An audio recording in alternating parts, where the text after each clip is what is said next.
Hi there.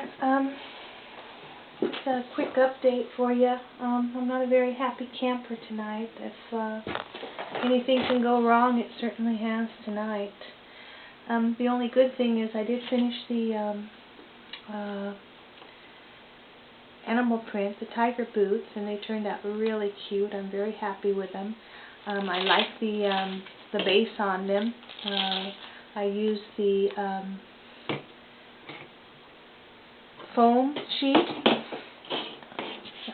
the black foam sheet, and then I put the Scribbles black paint on here, and then I texturized it with the I don't know, whatever you call this, the scrub pad, and it worked really good. And it's still a little sticky, but it's not near as sticky as it was when I first did it. So I'm really happy. I didn't have to add any kind of a trim around here because the fur covered everything. So I was really happy with that. So those were good. Then I went and I thought, okay, well, I'm going to try doing the same thing, only this time instead of the Scribbles black paint, the Scribbles fabric paint, I went back to Studio G, and this is a black glitter. It's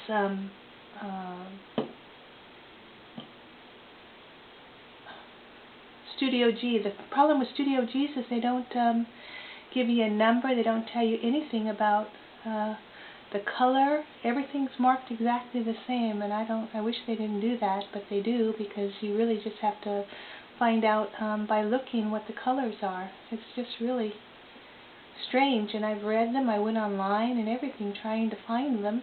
Even the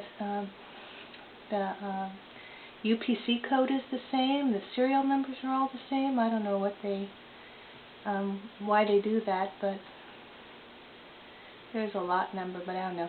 Anyway, that's what this is. That's the Studio G, and I use that, and I like it a lot better on here because you don't get any sticky feel, for one thing, and it's black glitter on a black base, so the glitter doesn't show that much. It just gives you a really nice coat.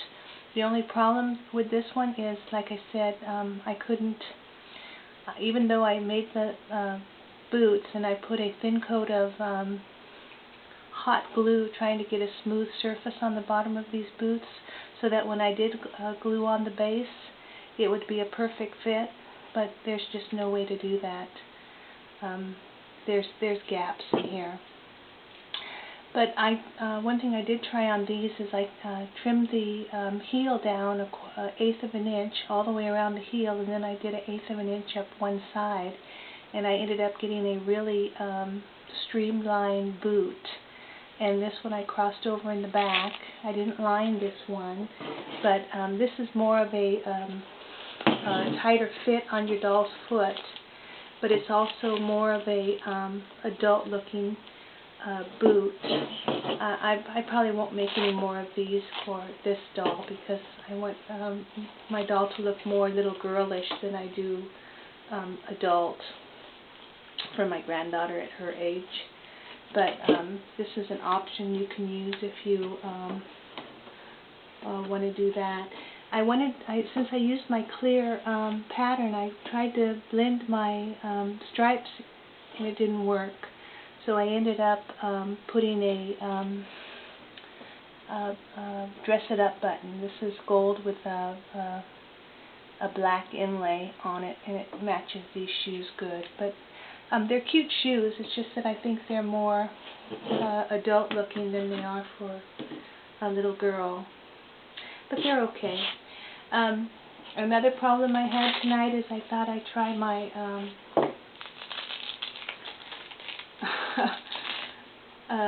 mink boots, and I ended up not liking them at all for a number of reasons. Number one, they're so furry that the doll looks like she's Chewbacca, and she is going to have boots on her feet. So you know, what you think in your head is going to look cute may not necessarily be what the finished product is going to look like. But I'm going to go ahead and finish them since I've gotten this far. But I had a real big problem tonight. I thought instead of using that heat and bond, I would go ahead and I cut a piece of Wonder Under the same size as my facing fabric, and I went to heat it with my iron to the actual piece itself, and I singed. I didn't realize, because this is fake fur, it's just polyester, nylon or whatever they use, probably nylon, I don't know, but it's all fake, and I singed the whole top of the fur here. So I don't know what I'm going to do, whether I'm going to finish this.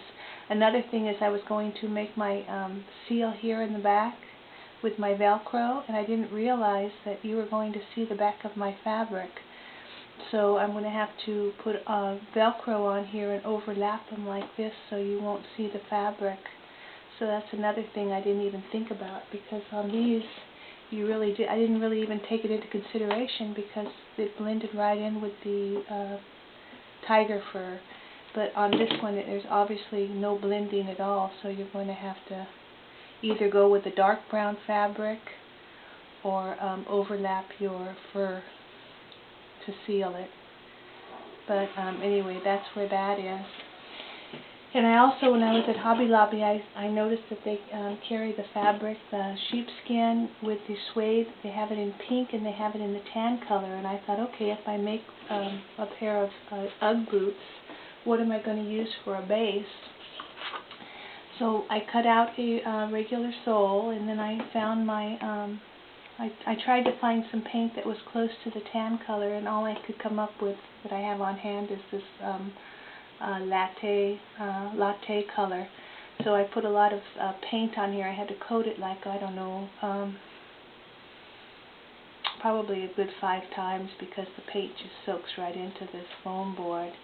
And then it was a dull finish, so then I turned around and I got my decoupage. I have Mod Podge, which is a matte finish, and then I've got this antique finish. And basically all this is glue, and it'll just seal whatever you're making, but it still keeps it flexible, so I could use this very easily for my soles, and I could make my soles any color I want.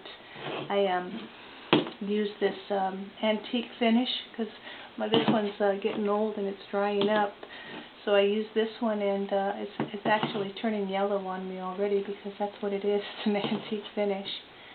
But yeah, I just was trying it anyway, so I'm going to have to get some more Mod Podge. But I was also kicking around the idea of using